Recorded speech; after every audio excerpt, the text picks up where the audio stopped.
Great day everyone! Welcome back to my YouTube channel. For today's vlog, meron akong isi-share sa inyo na tips how to apply visa. Kasi ito based on my experience. Nakakatuwa kasi nakaka-proud kasi na-approve ako agad sa Qatar visa and US visa. Na marami talaga guys na nagsasabi na marami daw talagang nadi-deny sa US visa. So actually, nag-self lang ako, hindi ako dumaan sa agency. Kasi ganito yung observation ko. Una, nag-try akong mag-apply sa UK. Actually, hindi ko siya tinuloy.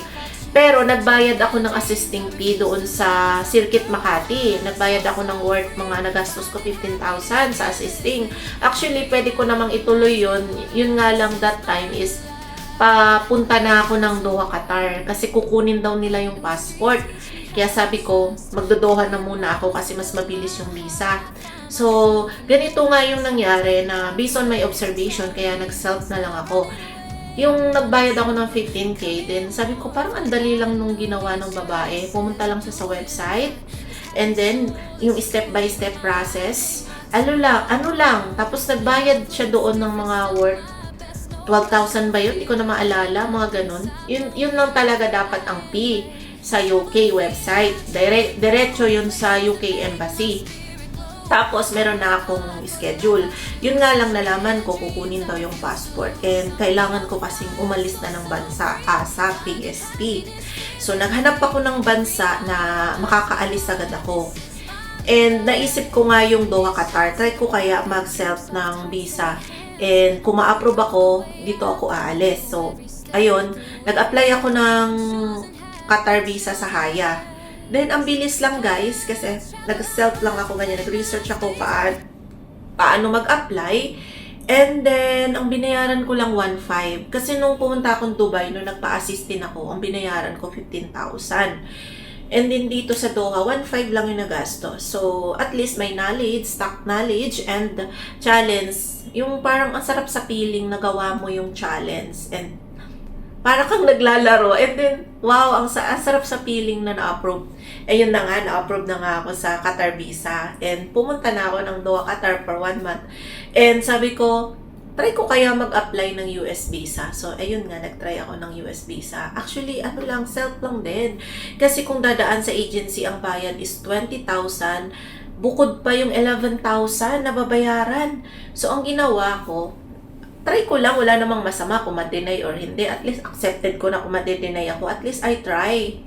So, ayun nga, pumunta nga ako sa website ng US visa. Actually, tinanong ko lang si ChatGPT, what is the legit website for applying a visa in USA? So, ayun, pinalo ko lang yung step by step. Super dami nung pinilapan ko doon sa website.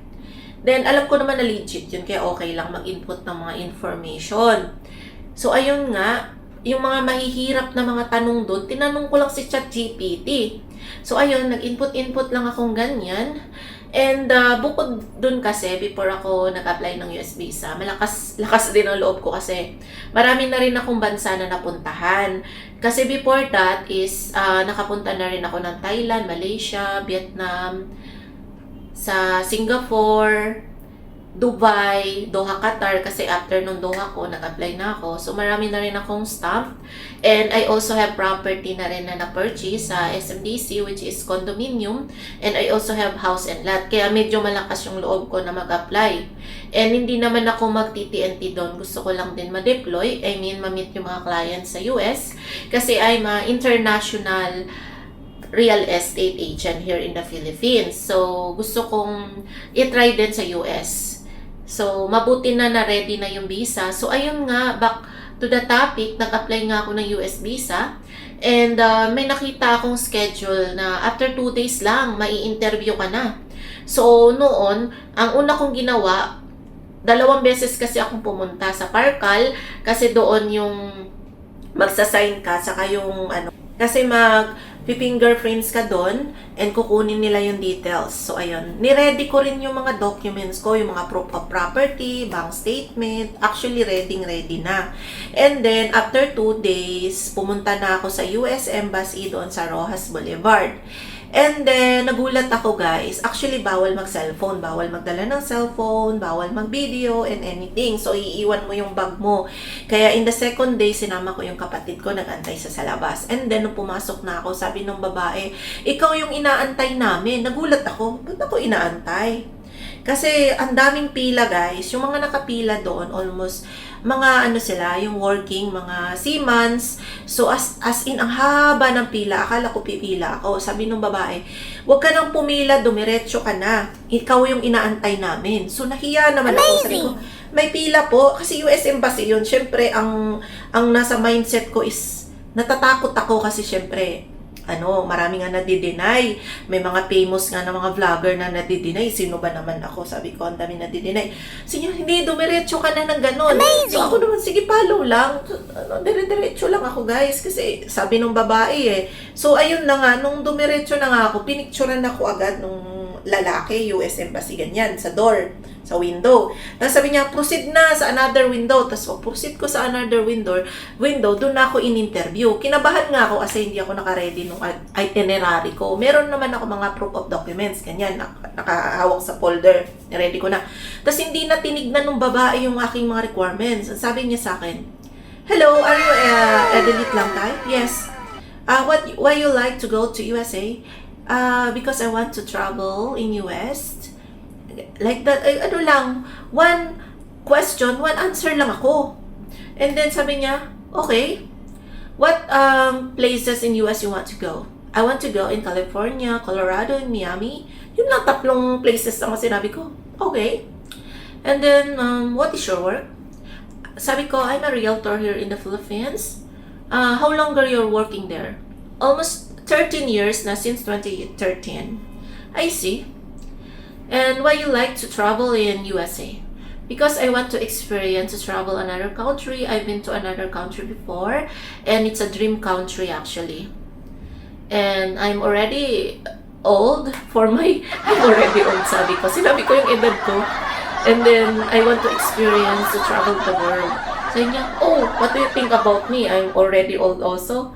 No, just for me, sabi ko ganyan. Just kung ano-ano lang, guys, sabi ko, kinakabahan ako. Akala ko titignan niya yung aking documents. Hindi na. Sabi ng babae, okay, give me your passport. And then, kinuha yung passport ko, wala naman nang sinabi. Tapos, kinabahan ako. Sabi ko, hala, kinuha yung passport ko. Ito pa yung nakakatawa, guys. Kasi nga, paalis kami ng Hong Kong. Nakabook kami after 3 days. Putik, nawala sa isip ko. So ngayon, nag-rebook ako. Nalungkot tuloy yung mga kasama ko. Doon ko sana i-celebrate yung aking birthday sa Hong Kong. Nakabook na kami and everything. And nakuha yung passport ko. And Saturday kinabukasan. So sabi ko, hala, paano na to? Sabi ko, US visa or yung Hong Kong? Sabi ko, hindi, i-rebook ko kasi sayang yung opportunity. Kinuha na yung passport ko. So, baka makapasa, sabi ko, ganyan. So, nagpunta na lang kami ng Boracay ng kapatid ko kasi to celebrate my birthday. Kasi medyo na-stress ako sa Metro Manila dahil lagi nga ako nira-rhinitis na medyo polluted, ganyan. So, sabi ko sa Boracay na lang ako. Ngayon, sinama ko yung kapatid ko doon. And then, nung nandun ako sa Bora, after 3 days, kasi Monday na-approve agad ako sa visa. Nag-email sa akin, sabi, you can claim your passport now and you only have 7 days to claim it. Kung hindi babalik sa US visa, pwede ka naman mag-authorize. So ngayon, in-authorize ko yung kapatid ko para makuha yung US visa ko. So ito nga. So ang saya lang sa feeling, hala, nagawa ko yun. Ako lang yung nag-book sa sarili ko. And then yung nagastos ko doon is 11,000. And maganda na rin siguro guys na prepare tayo sa mga requirements natin. Siguro lang nagkataon lang sa akin na hindi talaga chinik yung aking mga dalang requirements. Kung hindi, tinanong lang at kinausap lang ako. And nagulat ako. Pero may record naman sila sa system, yung pinilapan ko. Yun lang naman yung binis ng babae na nag-interview sa akin. So nakakatuwa lang sa feeling kasi another achievement. Kahit na simple lang, pero achievement na siya guys, no? Yung sariling higher visa sa Qatar, na-approve, tapos na-approve din sa US visa. Siguro yung UK visa, kasi yun talaga yung nakagastos ako. Pero doon ako natuto. I mean, yung based on observation, malakas kasi yung observation ko Sabi ko, kaya ko yan, parang dali lang ginawa ng babae. Siguro next time, ayun, Kasi nakaano na, ready naman na doon, magbabayad na lang ako ulit sa UK visa. And then kung gusto ko magpa-deploy doon to meet my mga clients yan sa UK, Europe, di ba? So siguro sa ano na yan after ko mag-US. And then right now, nag-a-apply ako ng Japan. And then, ayun nga guys, nagsiself lang ako kasi sabi ko, kaya naman eh. Kasi sayang yung mga additional pin na 10,000, 15 to 20,000, di ba? Ibayad mo na lang. Malakasan lang yung loob ko. So, ayan nga halos puno. Puno na yung schedule ng Japan. Ang dami nagja-Japan na.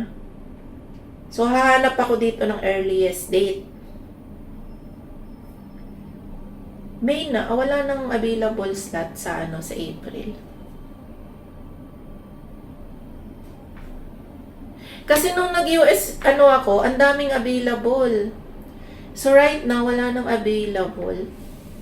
So, ayun, nakalimutan ko mag-mic, guys. Ayan, nag-apply na ako ng Japan visa. Kaso lang, ayan puno yung schedule. Sa US kasi nakakita ako ng earliest schedule. Siguro ang daming nagja-Japan kasi punong-puno.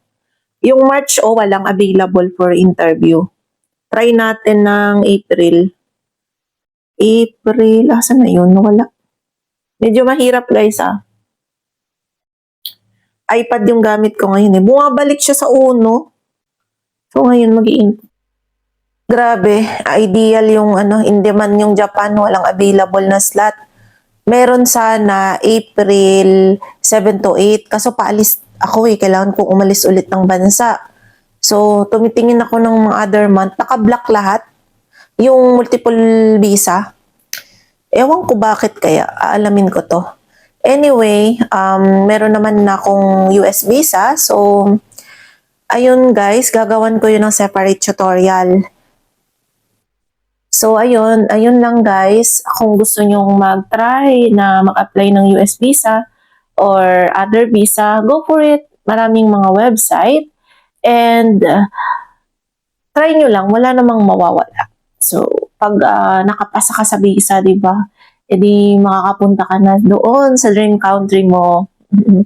Basta, ang ayaw lang ng mga immigration naman is yung may plan ka doon mag-work. Ewan ko ba? Ayaw nila mag-work tayo sa ibang bansa, syempre. And marami talagang mga nag-work na sa ibang bansa. Kaya dumadaan sila sa agency. So, ayun lang for today's video. Thanks for watching. See you in my next one.